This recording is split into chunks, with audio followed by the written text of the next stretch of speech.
Perkembangan dan pertumbuhan ilmu hadis. Yang pertama, zaman Nabi Muhammad SAW.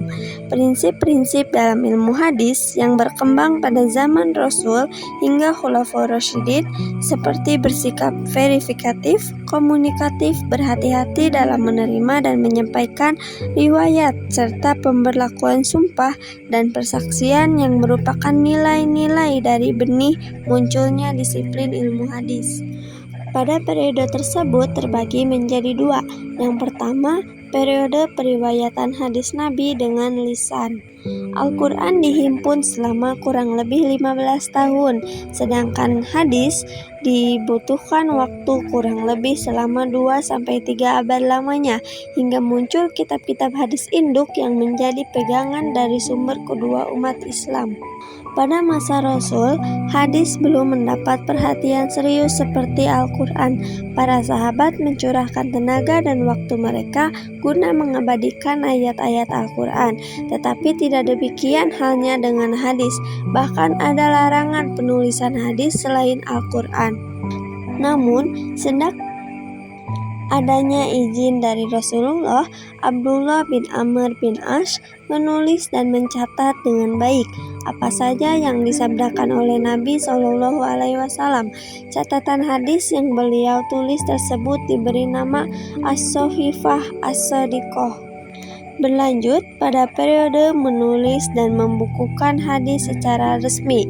Agama Islam secara meluas didakwahkan ke seluruh penjuru dunia.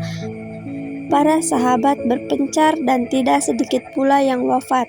Tersebarnya berita atau hadis palsu sehingga tergeraklah hati Khalifah Umar bin Abdul Aziz, memerintahkan para ulama untuk menuliskan hadis serta mengumpulkannya di dalam satu kitab.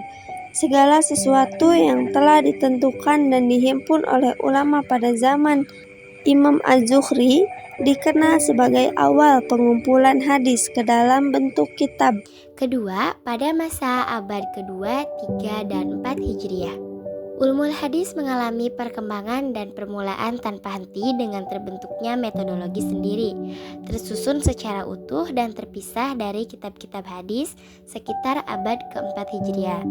Tahapan-tahapan perkembangan dan pertumbuhan ilmu hadis dari permulaan penyusunannya sampai sekarang menurut Dr. Nuruddin Iter yaitu tahapan kelahiran ulumul hadis, tahapan penyempurnaan, pembukuan ulumul hadis secara terpisah, penyusunan kitab-kitab induk dan penyebarannya, tahap pematangan dan kesempurnaan pembukuan ilmu hadis, tahap kejumudan atau kemunduran, dan tahap kebangkitan kedua.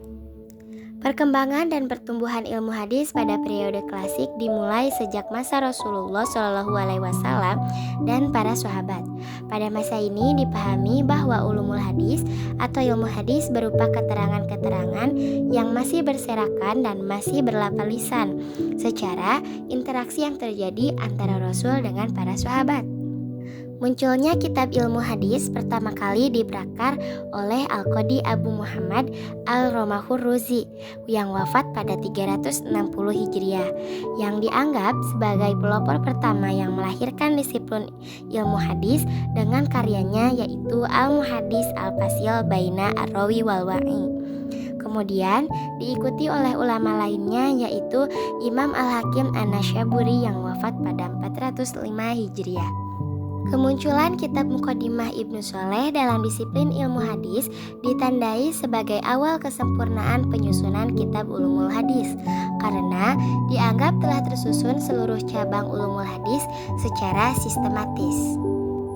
Ketiga, abad modern. Setelah mengalami stagnasi dari abad 10 sampai awal abad 14 Hijriah, disiplin ilmu hadis mengalami kebangkitan kedua, disinyalir dengan munculnya karya-karya yang lebih sistematis dan modern. Pada awal abad modern disebut juga periode kebangkitan kedua. Pengkajian ulumul hadis yang ditandai dengan munculnya karya Jamaluddin Al-Qasimi wafat tahun 1332 Hijriah yang berjudul Qawaid Al-Tahdits min Fanun Mustalahul Hadis.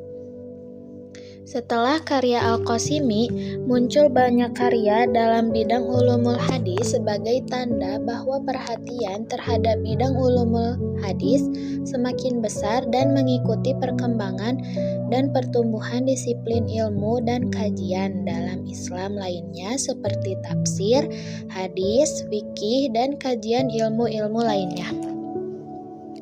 Adapun karya-karya lain yang muncul di antaranya yaitu 1. Usul al-Hadis Ulumuhu wa Mustalabuhu karya Muhammad Ajaz Al-Qafibi. Kedua, Manhaj An-Naqd fi Ulumul Hadis karya Nuruddin Hir. Ketiga, Taisir Mustalah Hadis karya Muhammad Tohan. Keempat, Ulumul Hadis wa Mustalahuhu karya Subhi Sholih. Kelima, Qawaid Usulul Hadis karya Muhammad Umar Hashim. 6. Mafati Ulumul Hadis wa Turuk Taturijuhu karya Muhammad Usman Al-Qasyid. Yang keempat, ilmu hadis di Indonesia. Perkembangan dan pertumbuhan ilmu hadis di Indonesia tidak akan terlepas dari masuknya murid-murid muslim dari Indonesia dengan bekal pendidikan dari luar. Menurut Aziumardi Azro bahwa awal abad ke-17 sampai ke-18 merupakan masa yang panjang dan dinamis dalam sejarah sosio-intelektual kaum muslim. Sejak abad ke-19 sudah banyak pemuda dari tanah Aceh, Sumatera Barat, dan Jawa yang menetap dan menuntut ilmu agama di Mekah, Saudi Arabia maupun di Syria. Perkembangan pemikiran ilmu hadis di Indonesia tidak akan terlepas dari pengaruh pendidikan ulama Indonesia di Timur Tengah. Perhatian ulama Indonesia pada disiplin ilmu hadis atau ulumul hadis masih digolongkan baru. Ada beberapa karya ulumul hadis yang berhasil dihasilkan oleh ulama Indonesia. Diawali dengan Syekh Muhammad Mafduh bin Abdullah At-Tirmizi, wafat tahun 1919 Masehi, dengan karyanya Manhaj Zawil An-Nazhar. Selanjutnya Muhammad Yunus, wafat tahun 1983, dengan karya ilmu Mustalul Hadis. Dilanjutkan oleh Muhammad Hasbi As-Siddiqi, wafat tahun 1975 Masehi, dengan karyanya Sejarah dan Pengantar Ilmu Hadis. Berikut adalah ringkasan secara keseluruhan karya Nusantara dalam bidang ilmu hadis.